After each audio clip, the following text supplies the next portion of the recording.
Salut tout le monde, bienvenue à la cave du Mills, j'espère que ça roule pour vous, moi ça va super, je suis très content de vous retrouver parce que ça fait 2 semaines que j'ai pas tourné tout simplement, et vous commencez à me manquer, bande de petits coquinous, oui, les petites perruches. Non vraiment, là je me rends compte que je suis complètement accro, je suis accro à cette chaîne, je suis accro au tournage, je suis accro aux 8 heures de travail qu'il y a derrière chaque vidéo, et qui sont pas rémunérés parce qu'il y a pas de publicité sur la chaîne vide. Ok, alors commente, like, partage ma petite perruche, d'ores et déjà, fais-le, n'aie pas peur. Et effectivement je voulais partager mes lectures, parce que j'en ai lu 7 ou 8, tu vois, et j'étais en train de me dire, oh putain mais... à qui je vais les partager? Qu'est-ce qui se passe? Y'a plus personne? Et puis j'avais 160 messages habituellement que je n'ai pas répondu. Et je n'ai répondu à personne. Il y avait pas, mon portable ne vibrait pas. Je croyais qu'il était cassé, frère, au début. J'étais en train de me dire, il y a plus personne qui m'aime, bordel de merde. Et en fait, non. On a une relation très bizarre. Et même si j'ai mes cernes, là, regardez, qui sont noires, qui sont grandes, profondes, un peu comme les fouilles, où je vais couler ma dalle, ou accueillir mon mur porteur par rapport à la résidence que je suis en train de retaper. C'est clairement une phrase que tu ne peux pas sortir si tu travailles pas 7 jours sur 7, au point de péter un plomb tout le temps, et que t'arrêtes pas d'y penser, t'es là en mode putain. Ouais Roger, ça va? Oh nickel, je suis revenu dans la cave, donc ça fait plaisir. La visseuse. Putain. Ouais, je te la ramène, ça marche. Oui, avec des embouts. Putain. Ça ne s'arrête jamais. Ça ne s'arrête jamais. J'en ai lu 7 ou 8. Je vous en présente 4. Voilà, il y en a une où je suis obligé de vous en parler parce que c'est mon personnage préféré et c'est pas la lecture la plus folle, mais bon, on va en parler. Est-ce que je dois la garder? Est-ce que je dois la dégager? Parce que j'ai un peu tout ce qu'il faut sur le personnage. Bon, c'est compliqué. Il y a du Marvel, il y a de l'indépendant, il y a du franco-belge, il y a un putain de petite perruche. Alors on va pas perdre plus de temps et on est parti pour le générique.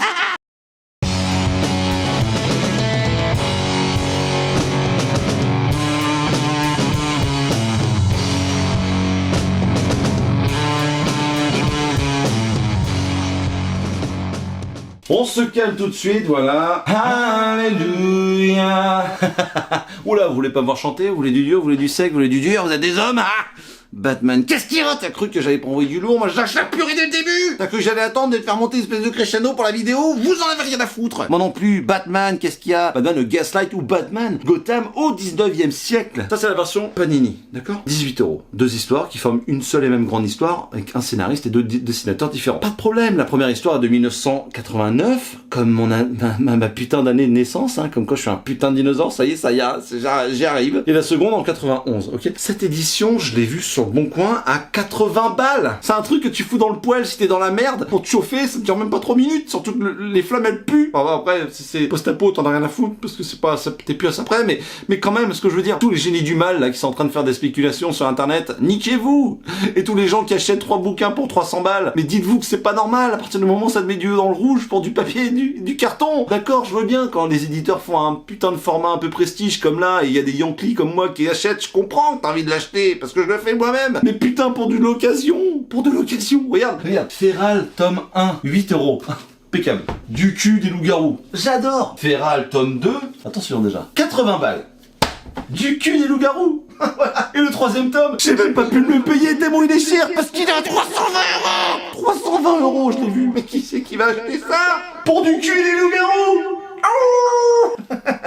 Non, c'est pas possible. Calmez-vous, ça va être forcément réédité un jour ou l'autre. C'est ce que Urban Comics a fait. Ils ont sorti une nouvelle version de Batman Gaslight. Et ben voilà, 21 quelques euros. Bon, ça, évidemment, la grille tarifaire a augmenté depuis. T'as perdu 2-3 balles dans la guerre, mais il est réédité. Tu vois ce que je veux dire? En plus, c'est une histoire assez importante. On va pas se mentir, c'est une histoire assez importante parce que le scénariste Brian Augustine, en 1989, le dessinateur qui l'assiste, c'est ni plus ni moins que Mike Mignola. Pour une histoire qui s'appelle Appelez-moi Jack. Alors, Appelez-moi Jack, c'est quoi? C'est un des premiers Elseworlds, qui est très important. C'est-à-dire que c'est quoi un Elseworld? C'est quelque chose qui n'influe pas pour la continuité de l'histoire, enfin, tu vois, la continuité Batman. C'est-à-dire que tu peux prendre Batman, le foot en slip, avec du cresson dans le nez, et le foot posé au Caire sur une pyramide. Le mec, c'est pas grave. Il fait ce qu'il veut, le gars. Ça n'agira pas. C'est-à-dire, je veux dire, on réinvente les origines, machin, on s'en branle. On fait ce qu'on veut. C'est cool, l'Elseworld, parce que c'est souvent autocontenu. C'est un one-shot avec des histoires, et puis ça fait plaisir parce que la continuité, on est d'accord. On en a tous plus rien à foutre.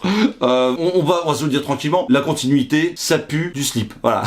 Tout simplement. Donc, Appelez-moi Jack, scénarisé par Brian Augustine et dessiné par Mike Mignola, et Le Maître du Futur, sorti en 91, je le rappelle, de Brian Augustin, je sais jamais, niquez-vous. Et le dessin est de Eduardo Barreto.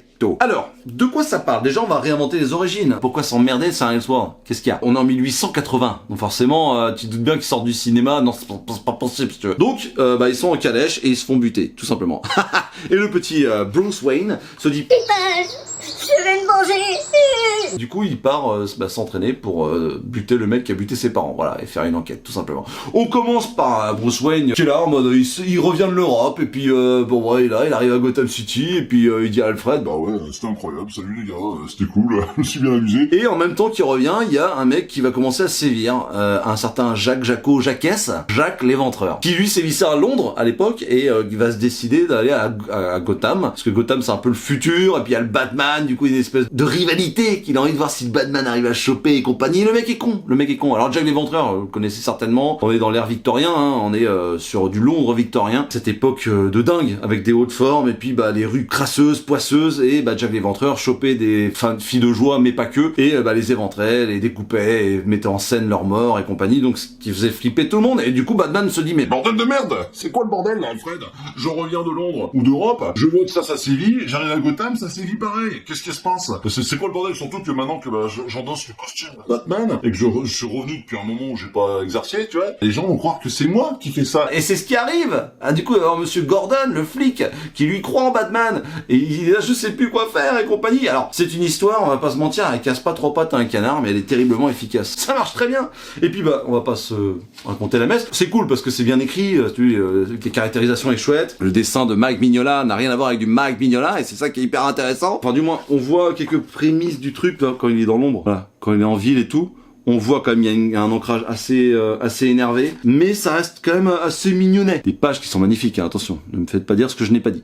Ça parle un petit peu comme à l'ancienne, tu vois. Pour affaire à d'autres, je gage qui court la gueuse. Ma foi, faites-lui savoir que j'ai une fois de plus regretté son absence, Alfred.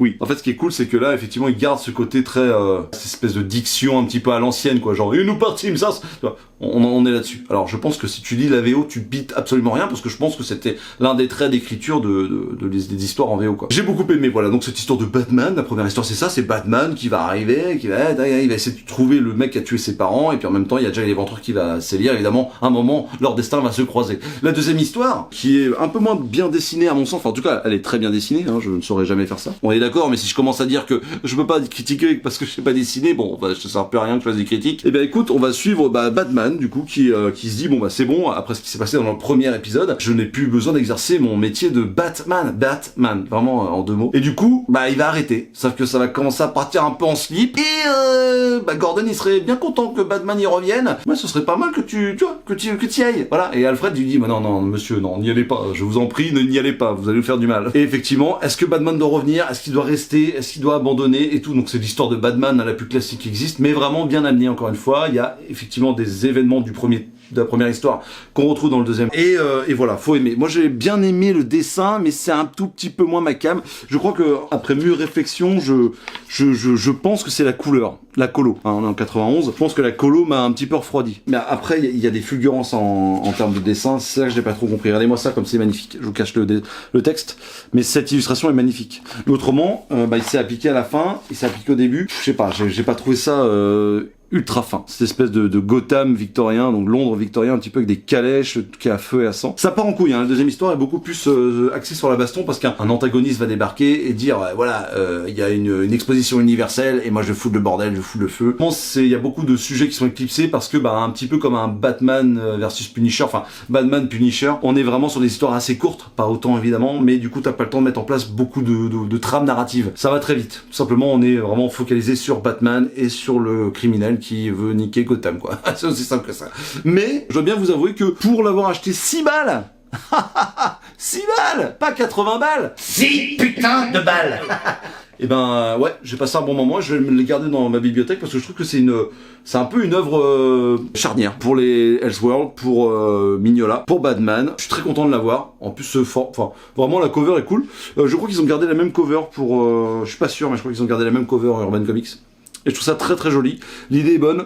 Donc, je vous conseille fortement. On enchaîne évidemment avec une BD que j'ai demandé à Glénat, qui m'ont gentiment envoyé, merci à eux, parce que elle faisait de l'œil, voilà. Et j'ai vu qu'il n'y avait pas grand monde qui en parlait, mais qu'elle avait un certain succès critique. Mérité à mon sens, parce que là vraiment c'est le coup de cœur graphique du mois, ça c'est sûr, et peut-être bien de l'année, voilà. On va pas se mentir, le scénario n'est pas en reste non plus, évidemment. On va parler de Les Yeux Doux, de Colin et Corberan, Eric Corberan, sorti chez Glénat donc, le 28 août 2024, ça coûte 24€, et il y a un petit aspect gaufrette, voilà, encore une fois Glénat, en termes d'édition, c'est de la dinguerie, effet gaufrette, j'adore. Alors les éditeurs s'y passent par là, ils sont en mode mais c'est quoi l'effet gaufrette, espèce de débile. Et alors, qu'est-ce qu'il y a? Je te permets pas de me parler comme ça.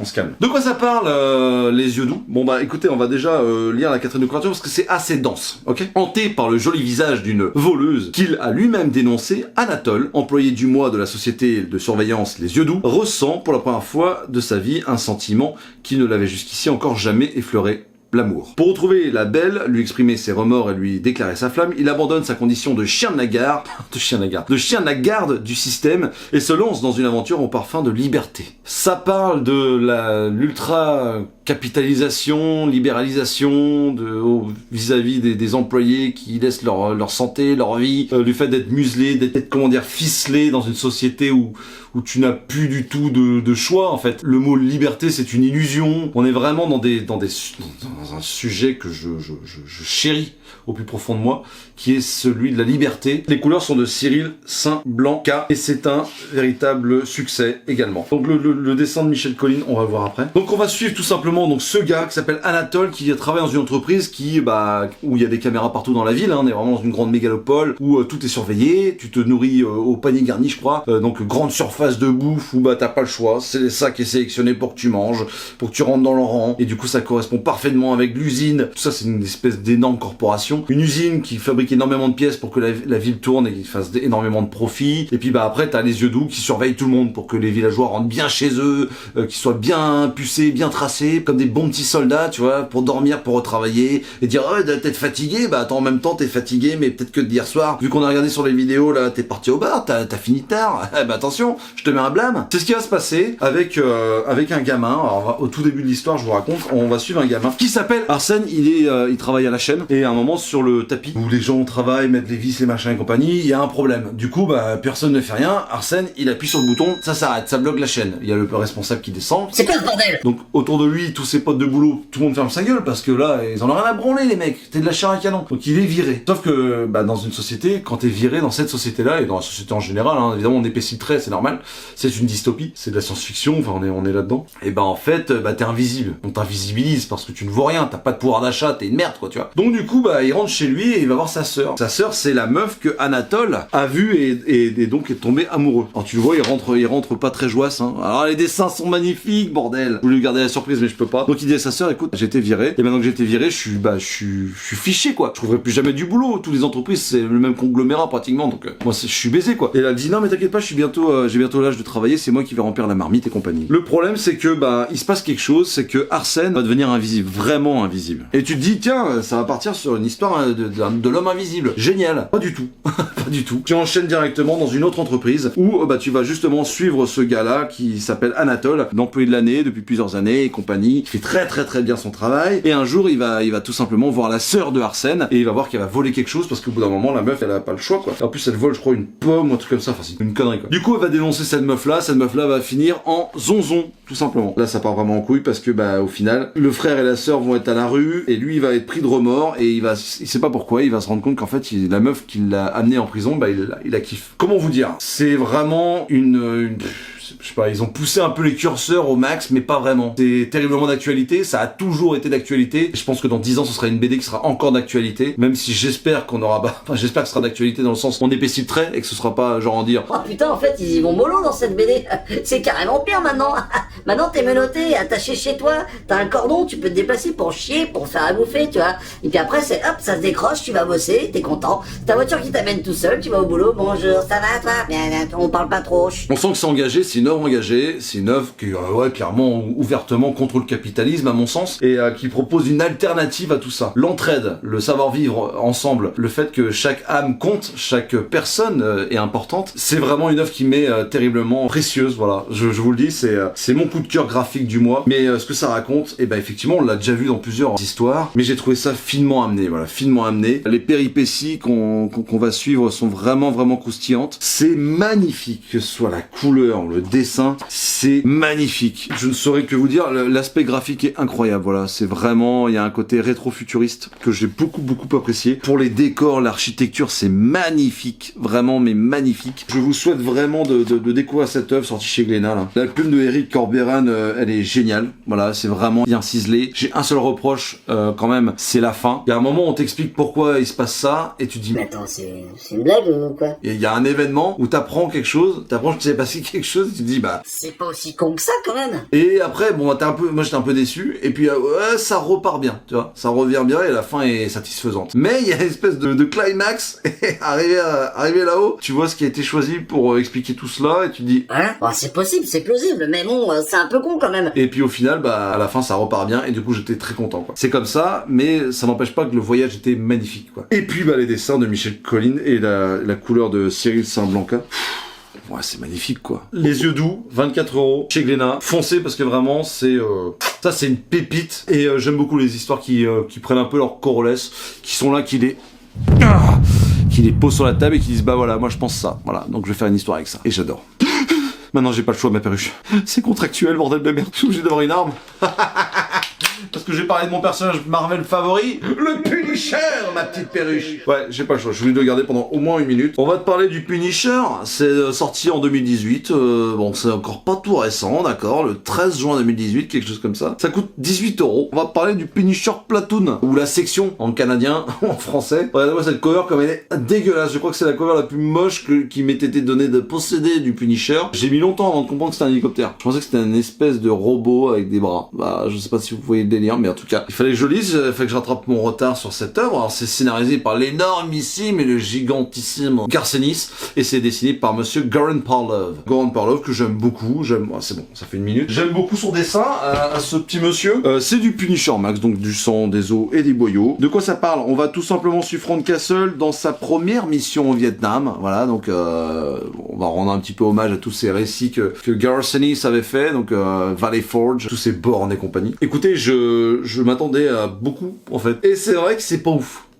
Voilà, c'est pas ouf. Mais il y a plein de choses à savoir, et il y a des choses assez intéressantes. Le truc de la narration était un peu décousu et pas, voilà. Bref, on va suivre donc le Punisher, la première fois qu'il a tué quelque part au Vietnam, et il se retrouve à la tête d'une équipe, dans un avant-poste complètement perdu, qui clairement n'a pas les moyens, clairement n'est pas équipé, et qui est un petit peu là pour dire on occupe cette position, mais clairement on s'en branle c'est de la chair à canon, quoi. Le dessin, vous voyez, de Goran Parlov, si vous voyez qui c'est, bon bah ça change pas, c'est du Goran Parlov, ça y a pas de problème. Faut aimer, hein, y a pas beaucoup de décors, mais les visages sont très expressifs. C'est un peu dans la lignée de Dylan, le regretté Dylan. Et l'approche est assez intéressante parce qu'on va suivre quelqu'un qui va interroger, on va pas être dans la tête du Punisher, de Frank Castle, on va suivre une équipe d'anciens combattants qui sont invités dans un bar, et ils vont être convoqués par quelqu'un qui veut tout simplement écrire un bouquin sur le Punisher, et qui va leur poser des questions à ces anciens vétérans. Ce qui est assez intéressant, assez cool, ils sont 4 personnages assez éclectiques. Tu sens qu'ils ont vécu des dingueries. Une attaque en particulier qui les a marqués. Où Frank Castle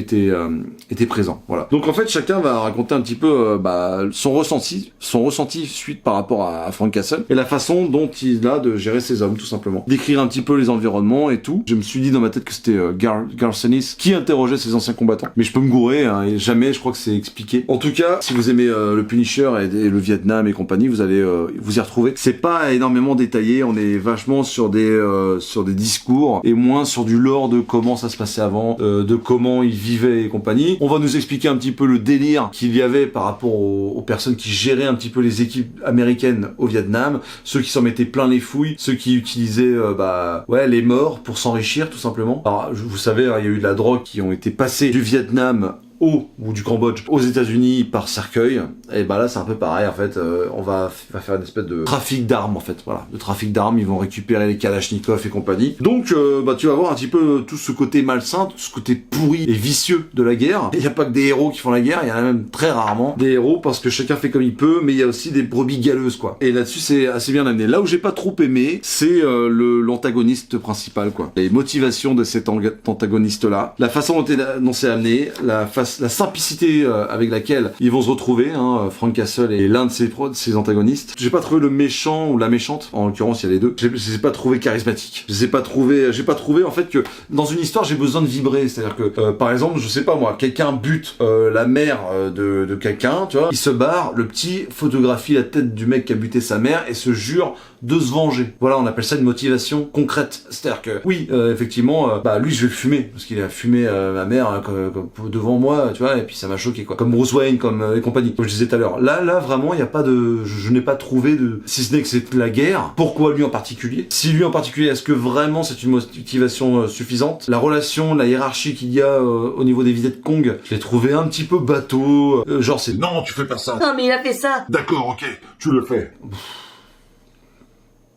Ouais, scénaristiquement parlant, pour le coup, la Garcenis, mi-figue, mi-raisin. Il y a effectivement des petites scènes un peu gore, mais je trouve pas que ce soit non plus du Punisher Max. À ce point-là, on voit un peu de rouge sur les mains, un petit peu de rouge sur les vêtements et compagnie. On voit le Punisher qui se lâche, le Punisher qui devient un petit peu bestial. On voit des filles un peu dénudées, un peu sexy, qui vont aller draguer les Américains pour le trafic sexuel et tout. Donc en fait, ça représente bien le Vietnam et tout ce qu'on peut s'en faire comme idée. C'est un énorme cliché, je trouve, en fait. C'est même peut-être un peu ça qui m'a dérangé. Ça représente le truc parce qu'on l'a connu, qu'on a tous vu des films, mais je trouve que c'est assez cliché et ça va pas creuser très profondément. Maintenant, je voulais vous le présenter parce que bah il y a un dilemme qui se pose à moi, c'est est-ce que je la garde dans ma collection parce que bah j'adore le Punisher, ou est-ce que je revends parce que mine de rien l'histoire ne m'a pas non plus transcendé quoi. Je sais pas ce que vous feriez, dites-le-moi dans les commentaires. Moi je pense que je vais le garder parce que je tiens à avoir un peu de tout ce qui s'est fait sur le Punisher, que ce soit bon ou mauvais. C'est pas mauvais non plus, mais c'est pas ça casse pas trop pattes à un canard. Après je l'ai lu quand j'étais bien fatigué, donc peut-être que c'est pour ça que j'étais pas dedans. Mais en tout cas voilà, ça existe. Sachez que si vous avez aimé Bourne, il y a cette histoire-là qui se passe avant Bourne. Mitigé sur cette histoire, mais je suis content de l'avoir lu parce que bah, c'est toujours intéressant. Je sais pas comment expliquer, c'est un peu bizarre parce que je me sens un peu honteux de garder une histoire que j'ai pas trop aimée, mais de la garder parce que c'est mon Punisher, quoi, tu vois. C'est un peu chelou. Je sais pas qu'est-ce qu'on gagne à faire ça. Mais en tout cas, voilà. Si vous l'avez lu, dites-moi dans les commentaires, ça m'intéresserait pas mal d'avoir votre avis. Et maintenant, mes petites perruches, je vais vous faire part d'un autre coup de cœur. Un coup de cœur incroyable.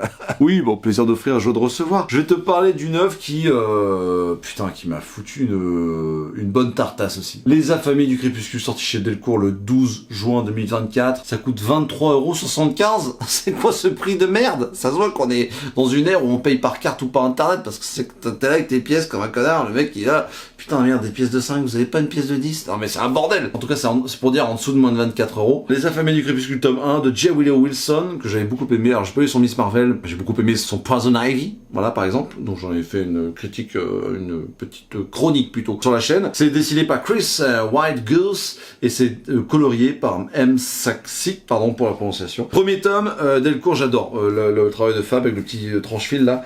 Pour moi c'est kiki tout dur. Alors oui, effectivement il ne faut pas grand chose, hein, tu me diras, mais ça fait toujours plaisir et c'est très gênant quand je fais ça, on est d'accord? Les Affamés du Crépuscule tome 1, waouh, c'est sorti chez IDW original aux États-Unis.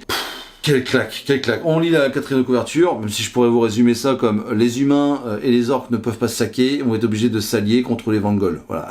Mais bon, c'est beaucoup plus profond que ça. Dans un monde en voie de disparition, seuls les humains et les orques ont survécu. Ennemis mortels depuis des siècles, ils luttent à la fois pour un territoire qui se réduit et pour le pouvoir. Mais lorsque l'ancienne créature connue sous le nom de Vangol surgissent de l'autre côté des mers, les deux peuples antagonistes sont contraints de sceller une fragile alliance afin de survivre. Le puissant seigneur orc Troth Givrock envoie c'est vraiment un nom d'orca.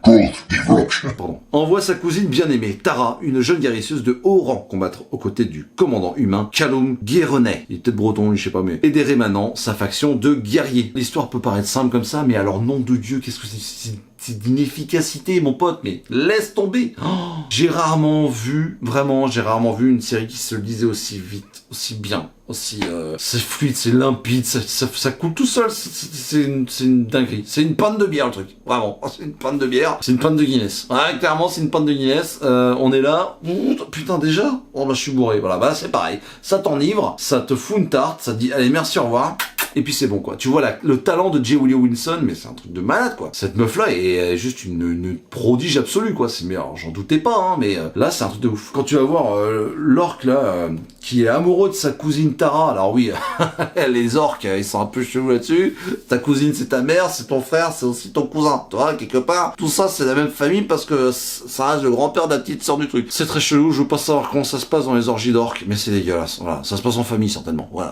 Non bref, je ferai pas de blagues sur le nord de la France, d'accord? J'ai pas envie, tout simplement. Et pourtant, Dieu sait que je l'avais là. Non, vraiment, je les embrasse évidemment, tous les Lillois, tous les Hauts-de-France, je vous embrasse. C'est pas manichéen, hein, t'as toujours des dilemmes de fou, que ce soit entre les hommes et les humains, parce qu'il y a évidemment un message écologique, comme dans Poison Ivy. Les terres se réduisent, parce que, comme peau de chagrin, il y a des feux, il y a des compagnies, donc du coup, le bétail, les cultures, tout ça se réduit, donc les humains se battent contre les orques, les humains sont bien plus amoindris que les orques, tu comprends ça tout de suite. Et en fait, ce qui est assez cool, c'est qu'il arrive à intégrer un message écologique dans une histoire de fantasy, quoi. Je suis sous le charme de cette histoire, voilà. Et Tara, qui était vouée à sortir avec son cousin, au final elle se retrouve dans une équipe de petits humains qui ont l'air hyper sympas, mais par rapport à ce qui va se passer, par rapport aux attaques qu'ils vont subir, va être un peu mal vue parce que c'est une guérisseuse la meuf. Elle est censée guérir, et elle a rien branlé en fait. Du coup, quoi, tu fais exprès pour qu'on meure en fait, t'as pas envie de nous aider, alors que t'es obligé maintenant de vivre avec nous, et à un moment, vas-y quoi. Donc en fait c'est cool parce que il y a vraiment tout un aspect géopolitique également qui va se mettre en marche entre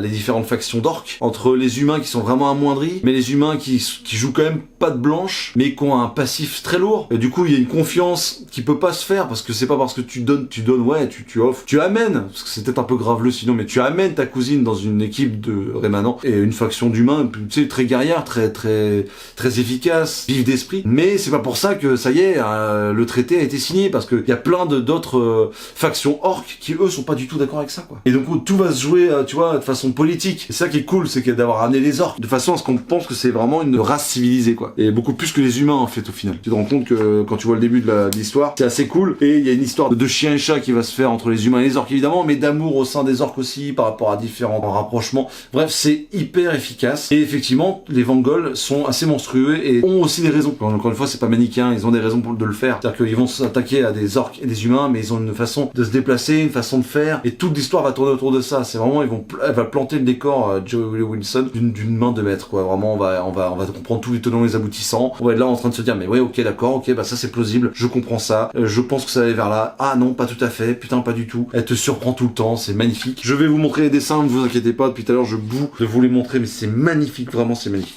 On est sur du numérique, on est d'accord, on est sur du travail numérique, mais alors qu'est-ce que c'est beau, qu'est-ce que c'est efficace, qu'est-ce que ça marche bien, c'est fluide. Regardez le peu de décrit qu'il y a. Le dessin joue une très grande partie dans la narration. Et ça j'adore. Voilà, c'est clairement les codes du 9e art sont bien utilisés, quoi. C'est un film, tout est en mouvement dans ta tête quand tu réfléchis à ça. Et les ellipses sont efficaces parce que entre chaque ellipse, pareil, t'as le mouvement. C'est ça l'art du 9e art pour moi. C'est vraiment d'amener le mouvement là où tu le vois pas. C'est hyper bien amené, quoi. Regardez-moi ces découpages et tout, c'est fou. Pour présenter les personnages des rémanents, tu vois, ils sont tous hyper bien caractérisés et tout. Franchement, c'est un sans faute. C'est un sans faute. S'il y avait une lecture fantastique, fantasy, en ce moment, ce serait celle-là. Ce serait celle-là parce que vraiment, c'est ouf. Et puis, un petit peu comme du Game of Thrones ou un petit peu à la Scorsese, t'as bien ce personnage-là. Tiens, je le bute. Ah, tiens, t'as pas eu le temps de connaître ce personnage que tu trouvais stylé. Ah, je le bute. Qu'est-ce qu'il y a?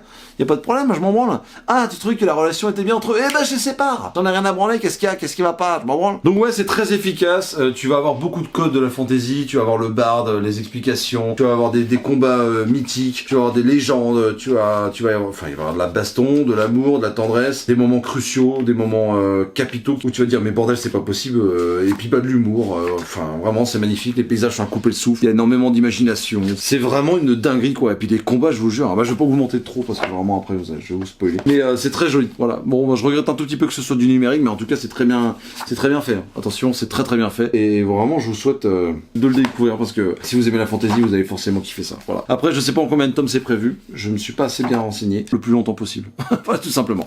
Donc que vous dire de plus si ce n'est que c'est un énorme coup de cœur dans la case du mythe, les affamés du crépuscule, je vous souhaite absolument de vous procurer cette œuvre. Et voilà mes petites perruche, vous voyez, c'était pas si long que ça. Il fallait juste serrer un petit peu les dents et puis ça passe tout seul. C'est très bizarre comme allégorie. Bref, on va pas tergiverser là-dessus. Le Punisher! Ah ouais, le Punisher, la section, tout ça. Bon bah écoutez, si vous êtes fan du Punisher, vous lisez ça et vous vous dites, bon effectivement, je préfère Bourne. Si vous connaissez pas le personnage, bah allez pas là-dessus, parce que ça va pas vous aider. Ouais, tout simplement. Donc je vais le garder. Ouais, je vais le garder comme un énorme Yankee, mais bon, écoutez, je vous aurais prévenu. Hein, il y a de bonnes choses, mais c'est pas non plus exemple de défaut. Exemple de défaut, et je l'ai dit. Et ça c'est beau. J. Willow Wilson. En fait, J c'est Gwendoline. Gwendoline, qui était presque un prénom breton. Ça dépend comment on l'écrit, mais en tout cas, il faut que j'arrête avec la Bretagne. C'est peut-être la Bretagne, ça manque un peu quand même. Les Affamés du Crépuscule volume 1, Delcourt, chapeau pour l'édition, chapeau pour l'histoire, vraiment c'est fou, le dessin est chouette, j'ai trop hâte la suite, vraiment je kiffe. Bah merci Delcourt de me l'avoir envoyé d'ailleurs, parce que c'est eux qui m'ont envoyé. Batman, Gaslight, ou Batman Gotham au 19e siècle. Bah c'est du patrimoine, je suis très content de l'avoir dans la cave.